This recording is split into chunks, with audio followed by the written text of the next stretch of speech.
চার হাত পায়ের মধ্যে তিনটি অচল, আর অন্য হাতটিও পুরোপুরি সচল নয়, শুধু কবজিটুকু নাড়াতে পারেন। কিন্তু এই সীমাবদ্ধতা তার ভেতর থেকে বের করে এনেছে অনন্য এক কবিসত্তাকে। এক হাতে সামান্য শক্তি আর অদম্য মনোবলকে সঙ্গী করেই মনের কথাগুলোকে কবিতায় রূপ দিয়ে চলেছেন। তার জীবন সংগ্রাম চালাচ্ছেন তার ইলেকট্রিক হুইল চেয়ারে ঘুরে ঘুরে ফেরি করে। তবে তার এই কষ্টের মাঝেও মুখে সবসময় হাসি যেন লেগেই থাকে।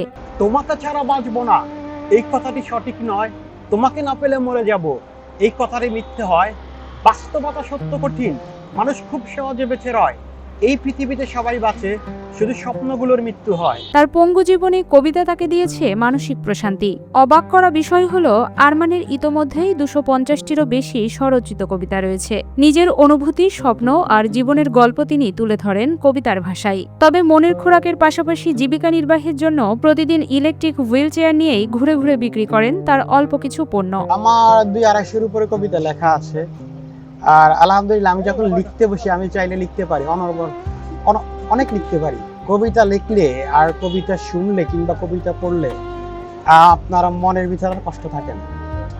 কবিতা এমন একটা জগৎ, যারা কবিতা বুঝে তারা না অন্যকে কষ্ট দেয়, না তারা নিজেরা কষ্ট পায়। মাত্র 3 বছর বয়সে টাইফয়েড, 2006 সালে সড়ক দুর্ঘটনা, এরপর স্ট্রোক, আর 2010 সাল থেকে 2 পা ও 1 হাত পঙ্গুত্ব নিয়েই চলছে আরমান দেওয়ানজির কষ্টের জীবন। কিন্তু জীবন যুদ্ধে হার মানেনি তিনি। দীর্ঘ 16 বছর ধরে 1 হাত দিয়েই নিজের জীবনকে এগিয়ে নিয়ে যাচ্ছেন সাহস আর আত্মবিশ্বাসে। ছোটবেলা আমার টাইফয়েড ছিল 3 থেকে 4 বছর বয়স যখন, তখন 2006 সালের দিকে আমি ছোট একটা অ্যাক্সিডেন্ট হয় আমার।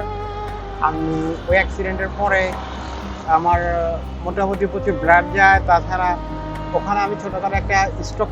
তারপর 2010 সালের পর থেকে আমি হাঁটতে পারি না। এই পথ চলাই সবচেয়ে বড় শক্তি তার পরিবারের সহযোগিতা আর ভালোবাসাই তাকে নতুন করে দাঁড়ানোর সাহস দিয়েছে। তাদের সমর্থনে শুরু হয়েছে এই ছোট ব্যবসা। তার ইলেকট্রিক হুইল চেয়ার ঘিরেই তার ছোট্ট ভ্রাম্যমাণ দোকান। আমাদের মতো প্রতিবন্ধীরা যদি পরিবারে ভালোবাসা না পায় আর মা যদি তাদেরকে কেয়ার না করে, তাহলে বাঁচে না। আমি বলি না, যে কোনো প্রতিবন্ধী। আর মানসিক সাপোর্ট দিয়েছে। আমি যেহেতু লেখালেখি করি, আমার সাথে কিছু কবি বন্ধু আছে, ওনারা আমাকে প্রচুর মেন্টাল সাপোর্ট দিয়েছে, ওনারাই উৎসাহিত করেছে। প্রতিদিনই নিজের ছোট এই ভ্রাম্যমাণ দোকান নিয়ে ব্যস্ত সময় কাটে আরমানের। শারীরিক সীমাবদ্ধতা থাকলেও থেমে নেই তার কর্মপ্রচেষ্টা। এই ব্যবসা থেকেই চলে তার ওষুধের খরচ, ব্যক্তিগত প্রয়োজন এবং পরিবারের জন্য কিছু করার চেষ্টা। আলহামদুলিল্লাহ, আমার ওষুধের খরচা হয়। আমি চাইলে নিজে কিছু মন মতো কিনতে পারি, আর কিছু যেটা থাকে সেটা আমার পরিবারকে অবশ্যই হেল্প করে। ওনাকে তো 1 বছর ধরে চিনি।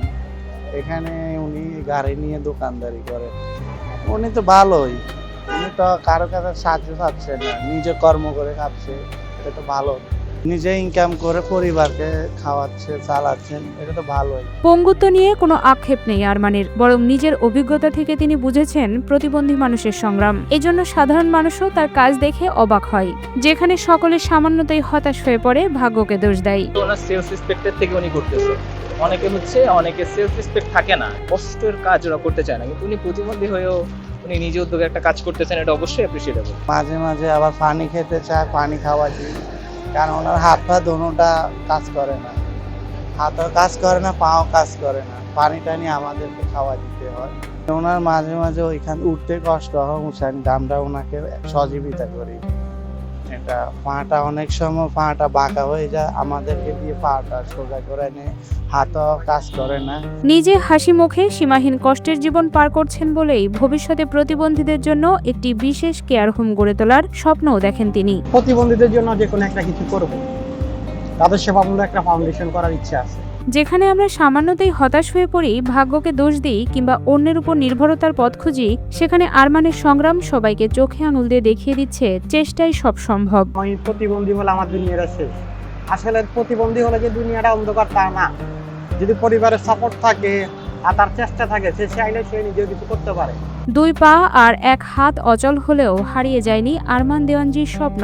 প্রতিকূলতাকে সঙ্গী করেই তিনি সামনে এগিয়ে চলেছেন। তার গল্প থেকেই স্পষ্ট, শারীরিক সীমাবদ্ধতা নয়, মানুষের সবচেয়ে বড় শক্তি তার ইচ্ছাশক্তি আর আত্মবিশ্বাস।